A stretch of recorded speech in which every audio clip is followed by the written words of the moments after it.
Hello viewers, welcome back to our channel universal లోక్య. శ్రావణ మాసం స్టార్ట్ అయిపోయింది కదా అండి. ఇంకా ఇప్పటి నుంచి డైలీ మన ఇంట్లో ఎప్పుడు ఏదో ఒక ప్రసాదం చేయాల్సిందే, ఆ అమ్మవారికి నైవేద్యంగా పెట్టాల్సిందే కదా. సో అందులో సంప్రదాయంగా మనం అందరి ఇళ్లలో వ్రతాలకి పూజలకి చేసుకునే చింతపండు పులిహోరని ఎలా తయారు చేయాలో డీటెయిల్గా చూపించాను. వీడియోని ఎక్కడ స్కిప్ చేయకుండా ఎండ్ వరకు చూసి ఒక లైక్ చేసి ఛానల్ని సబ్స్క్రైబ్ చేసుకోండి. ఇంట్లో నలుగురు ఉండే ఫ్యామిలీ కోసము 50 to 60 గ్రామ్స్ వరకు చింతపండుని తీసుకొని నేను పులిహోర ప్రిపేర్ చేయబోతున్నాను. ఇందులో కొన్ని నీళ్లు పోసుకొని చింతపండుని ఒకసారి కడిగేసుకోండి. ఇలా కడిగేసుకున్న తర్వాత ఇందులో చింతపండు మునిగేంత వరకు నీళ్లు పోసుకొని కాసేపు నాననివ్వండి. ఎక్కువగా నీళ్లు వేయొద్దు, బాగా జారుగా అయిపోతే మళ్ళీ మరగడానికి టైం ఎక్కువ తీసుకుంటుంది. ఈలోగా మనము రైస్ నానబెట్టుకుందాము. నేను 2 కప్పుల దాకా రైస్ తీసుకుంటున్నాను. ఇది నలుగురికి సరిపోతుంది. ఈ రైస్ని ఒకసారి కడిగేసుకొని ఇందులో 4 కప్పుల దాకా వాటర్ వేసుకొని పక్కన పెట్టుకోండి. మనం మిగతా ప్రాసెస్ చేసే లోపల ఈ రైస్ నానిపోతుంది. ఇప్పుడు ఒక 10 నిమిషాల తర్వాత చింతపండు నానిపోయింది చూడండి. ఇందులోంచి మనము చింతపండు గుజ్జుని తీసుకోవాలి. ఇది ఇలా ఒకసారి పిసికేసి ఫిల్టర్తో కానీ లేదంటే చేతితోనే కానీ చిక్కటి పులుసుని తీసుకొని పక్కన పెట్టుకోండి. మీకు టైం లేకపోతే వేడి నీళ్ళు వేసి నానబెట్టండి, తొందరగా అయిపోతుంది. ఇప్పుడు దీన్ని మనం ఎందులో అయితే చింతపులుసు మరిగేయాలనుకుంటున్నామో ఆ గిన్నెలో వేసుకోండి. స్టవ్ ఆన్ చేసుకొని ఇందులో 1/2 టీ స్పూన్ దాకా మిరియాలు, 1/2 టీ స్పూన్ పసుపు, 1/2 టీ స్పూన్ ఉప్పు, 10-12 దాకా పచ్చిమిర్చీలు వేసుకోండి, మీకు టేస్ట్కి సరిపడేంత. అలాగే ఇందులో ఫ్రెష్ కరివేపాకు వేస్తే ఆ ఫ్లేవర్ చాలా బాగుంటుంది. అలాగే ఈ పులుసు మరిగేటప్పుడు ఒక 2 టేబుల్ స్పూన్స్ దాకా ఆయిల్ కూడా వేసుకొని మరిగించుకోండి. ఇదే చింతపండులో మీరు కొద్దిగా మిరియాలు కూడా వేసుకొని మరిగించుకోవచ్చు. నేనైతే లాస్ట్లో వేసుకుంటాను. సో ఇంతలోపు మనము స్టవ్ ఆన్ చేసుకొని రైస్ పెట్టుకుందాం.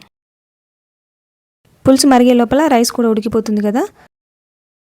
రైస్ పొడి పొడిగా రావాలంటే ఇందులో కొద్దిగా ఆయిల్ వేసుకొని ఉడికించుకోండి. అలాగే ఉప్పు కూడా వేసుకోండి. నేనైతే ఉప్పు వేయట్లేదు, అన్నం ఉడికిన తర్వాత వేస్తాను. నేను కావాలనుకున్న వాళ్ళు వేసుకోండి. చూడండి, ఇప్పుడు చింతపులుసు కొంచెం దగ్గర పడింది కదా. ఇంతవరకు ఉంటే సరిపోతుంది. ఎందుకంటే మళ్ళీ మనము రైస్లో పోపు వేసేటప్పుడు మళ్ళీ కొంచెం సేపు మరిగిస్తాం కదా, అప్పుడు ఇంకా దగ్గరకు వచ్చేస్తుంది కదా. ఇప్పుడు స్టవ్ ఆఫ్ చేసి చల్లారనివ్వండి. ఇప్పుడు మనం పులిహోరలో వేసుకునే పొడిని తయారు చేసుకుందాం. ఇప్పుడు నేను చేసే పొడిని పులిహోరలో వేయడం వల్ల టేస్ట్ చాలా బాగుంటుంది. ఒకసారి మీరు కూడా ఇలా ట్రై చేసి చూడండి. ప్యాన్లో 1 టేబుల్ స్పూన్ దాకా పల్లీలను వేసుకొని 80% వేయించుకోండి. ఇందులో 1/2 టీ స్పూన్ ఆవాలు, 1/2 టీ స్పూన్ నువ్వులు, 1/4 టీ స్పూన్ దాకా జీలకర్ర వేసుకొని లో ఫ్లేమ్లో మంచిగా వేగేంత వరకు వేయించుకోండి. ఇలా నువ్వులు స్ప్లిట్ అవుతున్నప్పుడు స్టవ్ ఆఫ్ చేసుకొని పక్కకు తీసుకొని చల్లారనివ్వండి. చల్లారిన తర్వాత మిక్సీ జార్లో వేసుకొని మంచి పౌడర్ లాగా మిక్సీ చేసుకోండి. ఇప్పుడు మనం ఉడికిన అన్నాన్ని ఒక పెద్ద గిన్నెలో వేసుకొని చల్లారనిద్దాము. ఇందులో మనము ఇందాక పౌడర్ చేసుకున్న పల్లీల పొడి, నువ్వుల పొడి ఉంది కదా, అదంతా వేసేసుకొని 1 టేబుల్ స్పూన్ దాకా ఆయిల్ కూడా వేసుకొని ఉప్పు అలాగే పసుపు కూడా వేసుకొని ఒకసారి బాగా కలపండి. కలిపేటప్పుడు అన్నం విరిగిపోకుండా జాగ్రత్తగా కలుపుకోండి. మొత్తం చల్లారిన అన్నం అయితే పొడి పొడిగా వస్తుంది, అదే వేడి అన్నం కలిపేస్తే ముద్దగా అయిపోతుంది. అందుకని అన్నం మొత్తం చల్లారిన తర్వాత ఇవన్నీ కలిపేసుకోండి. ఆల్రెడీ అన్నంలో ఉప్పు పసుపు వేసుకున్న వాళ్ళైతే ఇప్పుడు మళ్ళీ కలపాల్సిన అవసరం లేదు. నేను వండేటప్పుడు వేయలేదు కాబట్టి నేను ఇప్పుడు వేసుకొని కలుపుకుంటున్నాను. మళ్ళీ స్టవ్ ఆన్ చేసి ఒక ప్యాన్ పెట్టుకొని 2 టేబుల్ స్పూన్స్ దాకా ఆయిల్, 1 టేబుల్ స్పూన్ నెయ్యిని కూడా వేసుకొని కరిగించుకోండి.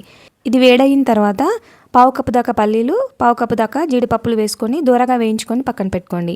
ఇవి నేను చింతపండుతో పాటు ఉడికించట్లేదు, ఎందుకంటే కొంచెం క్రంచిగా ఉండాలనేసి తీసి పక్కన పెట్టుకుంటున్నాను. మళ్ళీ ఇదే ఆయిల్లో 2-3 ఎండుమిర్చీలు, ఫ్రెష్ కరివేపాకు కూడా వేసుకోండి. కొద్దిగా ఇంగువ, కొద్దిగా పసుపు కూడా వేసుకోండి. ఆల్రెడీ మనం అన్నంలో కలుపుకున్నాం కాబట్టి తగ్గించి వేసుకోండి పసుపుని. ఇప్పుడు ఇందులో మనం ముందుగా ఉడికించి పెట్టుకున్న చింతపండు రసాన్ని వేసుకుందాం. ఈ పులిహోర పులుసుని మనం ముందు రోజే ప్రిపేర్ చేసుకొని పెట్టుకోవడం వల్ల ఏదైనా పండగలప్పుడు కానీ పూజలప్పుడు కానీ అప్పటికప్పుడు తొందరగా చేసేసుకోవడానికి ఈజీ అవుతుంది. ఇప్పుడు ఈ చింతపండునంతా కొంచెం దగ్గర పడేంత వరకు ఉడకనిద్దాము. చింతపండు దగ్గర పడిన తర్వాత మనం ఫ్రై చేసుకొని పెట్టుకున్న పల్లీలు, కాజులు ఉన్నాయి కదా, వాటిని కూడా వేసి కలిపేసుకోండి. దీన్ని ఏం ఉడికించొద్దు. ఇప్పుడు ఇందులో మనము పసుపు, ఉప్పు కలుపుకొని పెట్టుకున్న రైస్ ఉంది కదా, దాన్ని వేసేసుకుందాం. కొద్దిగా వేసుకొని కలుపుకోండి. గిన్నె చిన్నది అనిపిస్తే ఇంకొక గిన్నెలోకి మార్చుకొని స్పూన్తో కంటే చేతితో కలిపితే బాగా కలుస్తుంది. ఇలా కలుపుకొని పెట్టుకోండి. నేను తీసుకున్న చింతపండు క్వాంటిటీకి అలాగే రైస్ అనేది కరెక్ట్గా సరిపోతుంది కాబట్టి నేను మొత్తం వేసేసుకొని ఒకేసారి కలిపేసుకుంటున్నాను. మీకు చింతపండు గుజ్జు ఎక్కువ అనిపించినా లేదంటే రైస్ ఎక్కువ అనిపించినా చూసుకొని కొంచెంగా కలుపుకొని అడ్జస్ట్ చేసుకొని సరిపడేంత ఉప్పును కూడా వేసుకొని కలిపి పక్కన ఉంచుకోండి. ఇప్పుడు ఇందులోకి మనము తాలింపు వేసుకుందాము. ఇది కంప్లీట్గా ఆప్షనల్ అండి. ఒక గిన్నెలో నెయ్యి కానీ నూనె కానీ వేసుకొని కొద్దిగా పల్లీలు, ఆవాలు, జీలకర్ర, శనగపప్పు, మినప్పప్పు వేసుకొని వేయించిన తర్వాత దీన్ని రైస్లో వేసుకోండి. నేను పప్పులన్నీ క్రంచిగా ఉండాలని లాస్ట్లో పోపు వేస్తున్నాను. మీరు కావాలంటే చింతపండు ఉడికించుకునేటప్పుడే అందులోనే వేసుకొని ఉడికించుకోవచ్చు. అప్పుడు పప్పులన్నీ సాఫ్ట్గా అయిపోతాయి. మన స్పెషల్ పులిహోర రెడీ అయిపోయింది. మీరు కూడా ట్రై చేసి ఎలా వచ్చిందో కమెంట్ సెక్షన్లో రాయండి. వీడియో నచ్చితే లైక్ చేసి షేర్ చేయండి మీ ఫ్రెండ్స్ అండ్ ఫ్యామిలీకి. అలాగే ఛానల్ని సబ్స్క్రైబ్ చేసుకొని బెల్ ఐకాన్ని ప్రెస్ చేసుకొని నోటిఫికేషన్ ఆన్లో పెట్టుకోండి. Thank you for watching this video.